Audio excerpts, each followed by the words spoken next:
Hello and welcome to the show.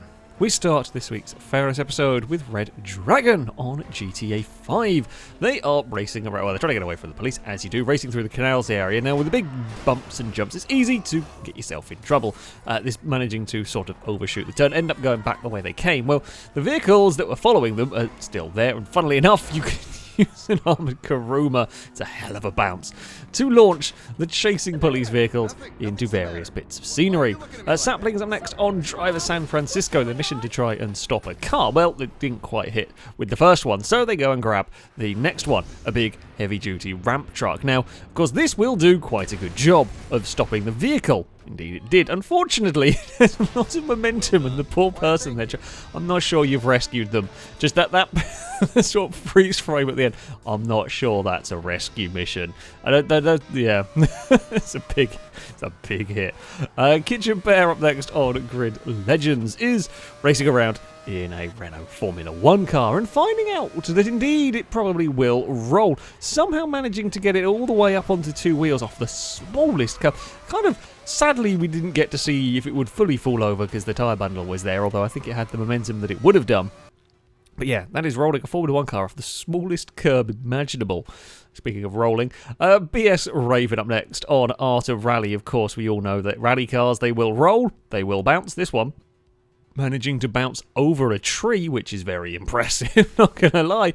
And they will bounce and they will land on their wheels sometimes and be able to carry on as if nothing had happened. Yeah, it was quite well. Not the best landing we've ever seen, but not bad, that's for sure. Full contact teams racing we've got for our next clip, and sudden backflip for the stock car.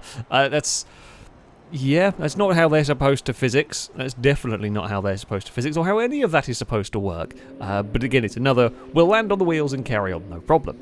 Newty Newt is up next on Assetto Corsa. Now, this is actually after a race. This is a cool-down lap. Just not paying attention, wanders up too high and bounces off the wall. Okay, that happens. Unfortunately, when the car comes back down, it has all manners of broken wheels, and the game decides to rectify this problem by just flinging it out of the map, as sometimes happens with Assetto Corsa. So yeah, not quite paying full attention to where they're going, just run up too high, brush the wall, get spun off said wall, and when the car kind of hits the apron, it snaps something in one of the back wheels, causing it to spin around, and then yeah, he's just had enough of physicsing at that point. Once the wheels are busted, the car is going to soar into the abyss. Ivan the Terrified up next on Test Drive Le Mans. I can't say I've ever heard of this game, particularly. Either way, they are racing around, minding their own business. They're actually leading a race and everything. Unfortunately, what they didn't realise is there is a curb here that likes to just ruin your day. Ruin your day so much, in fact, that the vehicle is almost completely stuck. It could not actually go forward over that, despite the fact it looks like just about any other piece of curb around this track.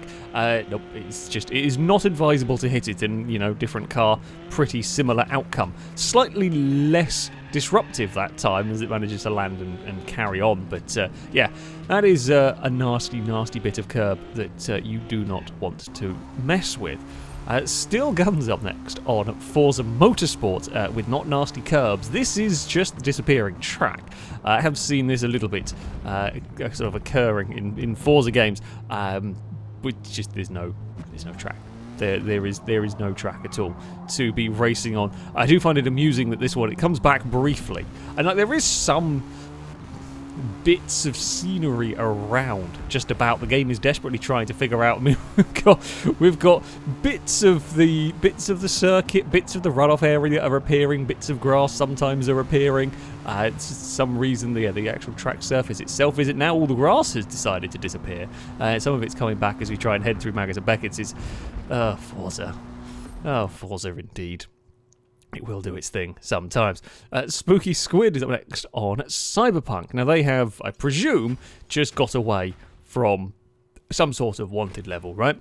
There's their vehicle surrounded by a bunch of trucks. Of course, having lost their target, the AI are not, well, being very smart. Not only is there a truck stuck on the concrete barrier, well done for managing to get that there. It's not exactly like there's a huge amount of barriers around, but there we've got another one that's there's a lot of ways you could go about rectifying this, but no, what we're going to do is we're going to bump in. I love that just random bits of bodywork ping off the trucks as they continue to crash into each other. We move on to Police Simulator next with, the player is just minding their own business, right? They're driving down the motorway. I don't know if they're supposed to be getting to, whether they're supposed to be going somewhere specific or what's going on. Don't know this game particularly. There's a broken down car, but everything seems relatively straightforward. And then the game decides to make it less straightforward by spawning cars on top of each other. It's not. I guess there is now the scene of an accident to go and deal with. But how do you write a report on this one game? We've got haunted cars appearing in and out of nowhere. I think most of the chaos is caused by the van, although not completely sure what totally initiated it. But it's made a mess of things. That one. It's definitely not the easiest. And finally, we have Bella on Beam as well. This another police. Although this one just, minding their own business, behaving themselves, just set off, driving along. Everything is relatively normal when there's an AI that's lost its mind. It's not on the road at full speed, straight into a lamppost. It's just, I don't know why it was over there. It's completely wrecked the Barstow. It's an awful lot of damage on the Barstow. That is a big crash. I presume it might have been an AI that was fleeing somehow, but that's a very, very silly accident. But there we go. That is going to be it for this episode. As ever, if you have clips you'd like to submit to this one, you can via a Google form, and we do indeed need more clips for this one. As I said, I'm very much hoping we can get this series to the 500 episode mark. If you want to submit clips, all the rules, how it works, can be found in the Google form that will be linked in the description. That, though, is going to be it from me. Thank you all very much for watching, and until next time, goodbye.